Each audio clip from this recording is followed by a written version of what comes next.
ভাই নতুন যারা প্রবাসে আসবেন আজকের ভিডিওটি তাদের জন্য খুবই গুরুত্বপূর্ণ। আমরা যারা প্রবাসে আসি আমরা আসার সময় এরকমের ব্যাগ ভর্তি জামা কাপড় নিয়ে আসি। আমি আপনাদের ভাই ডাইরেক্ট নিষেধ করি এই রকমের ব্যাগ ভর্তি জামা কাপড় ঔষধপত্র নিয়ে আসার দরকার নাই। হ্যাঁ, আপনি আসার সময় কিছু টাকা যেমন 20-30 যার যার মতো করে নিয়ে আসেন। আপনি যদি বিপদে পড়েন এই টাকাটা আপনার কাজে লাগবে। বাংলাদেশে এয়ারপোর্ট থেকে আপনি যেই দেশে যাবেন ওই দেশের ডলার, রিঙ্গিত, রিয়াল হিসাবে আপনি নিয়ে যাবেন। ধরেন আপনি এই দেশে আসছেন, আপনার যার মাধ্যমে আসছেন সে আপনি রিসিভ করলো না বা আপনার নিয়ে মরুভূমির ভিতরে ফালাই দিল, তখন আপনি কি করবেন?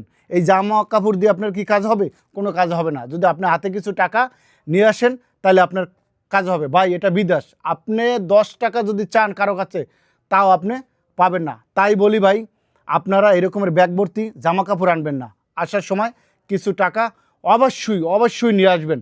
হ্যাঁ, আরেকটা কথা, আপনারা যেই টাকাটা নিয়ে আসবেন আপনি যতদিন পর্যন্ত কাজে না ঢুকবেন, প্রথম স্যালারি হাতে না পাবেন, অতদিন পর্যন্ত ওই টাকাটা খুবই গুরুত্ব সহকারে আপনি খরচ করবেন। আপনি ভেবেচিন্তে খরচ করবেন, কারণ আপনার কিন্তু এদেশে কেউ সাহায্য করবে না।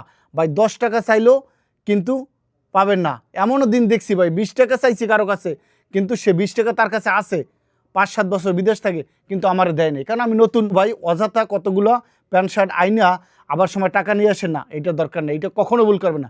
হার ঔষধের ব্যাপারটা যে বললাম, আপনি সর্বোচ্চ 6 মাসের ঔষধ নিয়ে আসেন। আমরা কি করি? গাঁঠি বইরে ঔষধ নিয়ে আসি, কিন্তু তারপর ম্যাচ শেষ হয়ে যায়, তারপর আমরা ফালাই দিই। ভাই টাকা হলে, টাকা থাকলে এদেশে কিন্তু ঔষধ কন, জামা কাপড় কন, সবই সম্ভব। তাই আপনারা আসার সময় বুঝে শুনে অযথা মালামাল না আসে আপনি কিছু টাকা নিয়ে আসবেন। ওই টাকাটাই কিন্তু ভাই আপনার।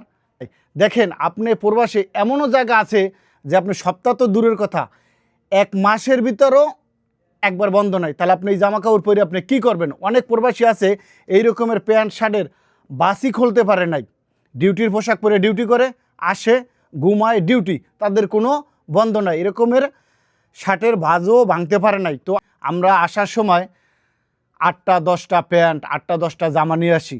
আসলে এগুলো আনা উচিত না। হ্যাঁ, আপনি কিছু শর্ট প্যান্ট নিয়ে আসতে পারেন বেশি, আপনি মোজা নিয়ে আসতে পারেন বেশি, 3-4টা লুঙ্গি নিয়ে আসতে পারেন, এইটা ঠিক আছে। কিন্তু আপনি আসার সময় সর্বোচ্চ 2টা প্যান্ট বা 3টা প্যান্ট, 3টা শার্ট বা 4টা গেঞ্জি এনাফ। ভাই আপনি যদি আসেন, তারপর যদি আপনি কামাই করেন, আপনি প্রথম স্যালারি পান, আপনি কিন্তু অনেক সুন্দর সুন্দর জিনিস আছে তখন আপনি কিনতে পারবেন।